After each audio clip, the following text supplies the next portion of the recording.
name's Davidson. I'm a tour guide here in Brushy. I did 32 years in prison, and I did 8 right here. Now, I'm not bragging about this. But anyway, how old are you, young fellow? 10. 10? Well, when I was 10 years old, I happened to be from a family that they taught the kids how to steal. You had to steal. You ate. Now, I know some of you kids will probably never see a time like I did. Your dad and mama's not going to teach you how to steal. But anyway, my dad made liquor. I had to carry the water to the liquor still. When he got through, I had to carry the liquor back. One day I'm sitting in the back seat. My dad's hauling liquor to his customers. Police stopped us. I'm praying every day now the police stopped us. Finally he stopped us. I got into action. I got to do my job. Now, a lot of people say, what are you praying to get stopped for? Because I wanted to do my job. Now, the time I got 12, I realized that was too much hard work. Now, at that time, too, now, I was having nightmares about being in prison. The devil catch me. I knew one day I'd wind up in prison. I also knew I would have a life sentence. Later on, I did get a life sentence. But anyway, when I'm 18 years old, they brought me and put me in 12 cell right here. Now, I had a year sentence. Everybody except me had 200 years or more. If you lived upstairs, maybe 120, 30 degrees. Down here, 3 weeks out of the year, you didn't have any heat. Last thing it burns is toilet paper.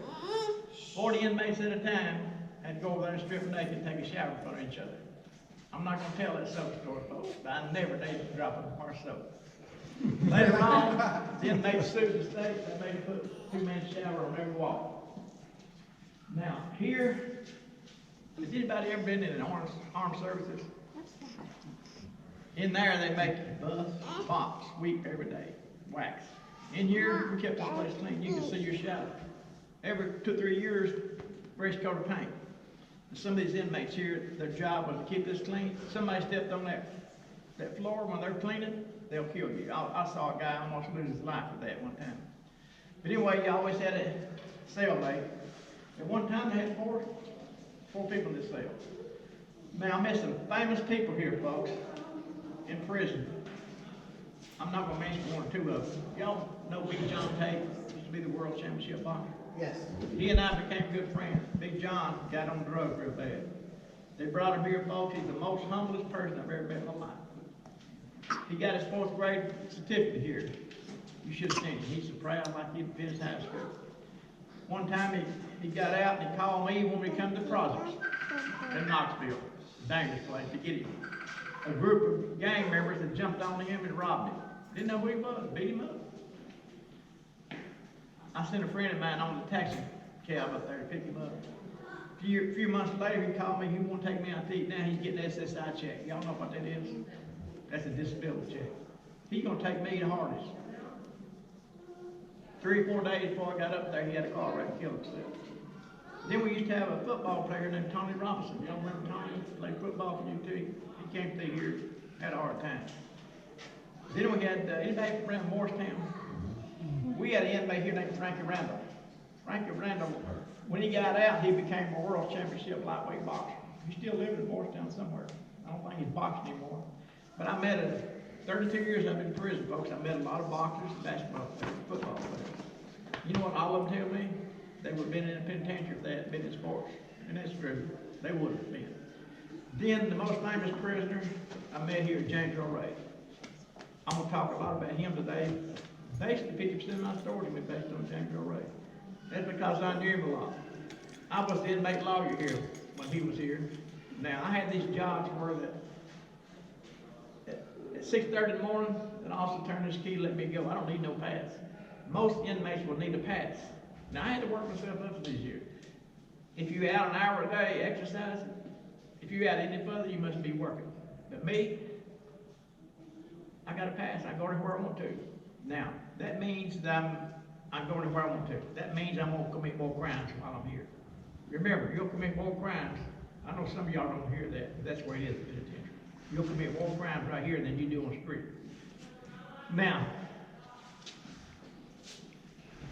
upstairs, say if I was a drug dealer. This man's up there, he wanted a joint. sometimes, here's how I'm gonna get it to him, until I got these good jobs.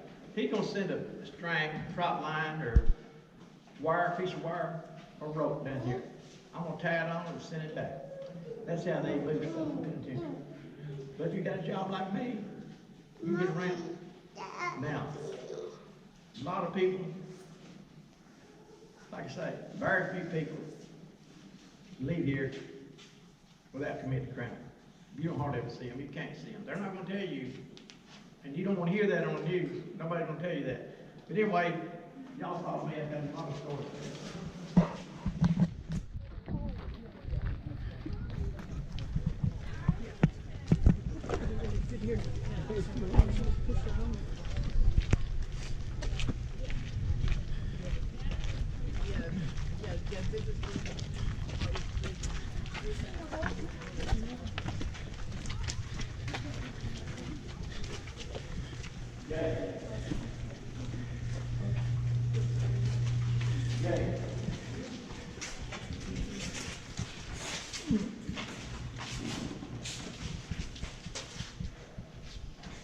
This here was a laundry, folks. It was hot in here. Now, in the laundry, the inmates did the inmates' clothes and the guards' clothes. Now, if you worked here, you could bring all your clothes up here and have inmates do them. Now, that's why they got these machines here. Since the inmates did so much for them, you can bring in uniforms up here. Can you picture a guard bringing me his uniform to do it? You know what's going to happen one day. I'll tell you that later. Now, we had a woman who worked here for 35 years. She got along with me and the guards. She was also booking. I was inmate booking. Now, there's a man here that ran a sewing machine. I'm 28 length, folks. They're gonna give me a 34 pair of jeans. I'm gonna pay him a joint to take my jeans up. And he's got 2 life sentences. He's never gonna get out. So one day he's standing out here smoking. There's one of these guys came up to him with a knife, took $100 from him. A few minutes later, there's a couple of guys called him out there, talked to him. He said, "We heard about that. Are you gonna take care of that?" He said, "Yeah." "What he means, folks, are you gonna kill this man?" He said, "Yeah, I'm gonna kill him." He said, "Won't you just let us kill him? Give us $50, we'll stab him today. If he dies, you give us 50 more. If you don't, bring him." Folks, there's 50 or 100 people in every prison will kill you for $50 or $100. One person out here, he got 2 or 3 weeks left. This guy did something to him. He paid a guy to kill this man. He paid him 4 hydrocodone, 5 milligram pills. Now, you know what that is? That ain't nothing. In here, though, it's $65 a piece. So they said, "Look, think about it." He said, "I'll think about it." So the next morning, the guy that robbed me, he comes up and puts his hand on his shoulder. He said, "I heard you're the man that ran the sewing machine." He said, "Yeah." He said, "Look, I've got a pair of pants I need 2 inches taken off. What would you charge me to take care of that?" He said, "Nothing." Remember, he'd done robbed him, you might as well go ahead and give him a pair of pants. So he said, "Go get the pants." He went and got him. He said, "Now, come over to the laundry at 1 o'clock. I'll be over there. I'll have those pants ready for you. You try them on." So at 1 o'clock, this inmate comes in. He wants to try those pants on. This guy's standing over there with the pants on his shoulder. But remember now, we don't want that lady up here to see him pull his pants down. We got respect for her. And he don't want her to watch him when he kills this boy. So he says, "Come on, follow me." He goes through this door here. There's a table sitting there on the left. The inmate puts the pants on the table. Try them on. He did. He got killed. Now, folks, a lot of folks ask him, "Why didn't you just pay somebody to kill that boy?" He said, "Look, I'm never going to get out here. If I pay them, I'm going to pay somebody else." This is what happened in penitentiary, folks. Especially a place like Brushy Mountain, there's something going to happen to you. Everybody. That means me too now. I've done 32 years in prison. Something's going to happen to me where I've got to decide what I'm going to do about it. If I stay a victim, which you're a victim now, if you stay a victim, here's what happened. Unless you're on drugs real bad, folks, a person in penitentiary like that, he's riding home or calling home every 2 or 3 days, requesting some money. Or you can do like this dude did, or you can just call and pay rent. You know what I'm saying? That's how it is in penitentiary.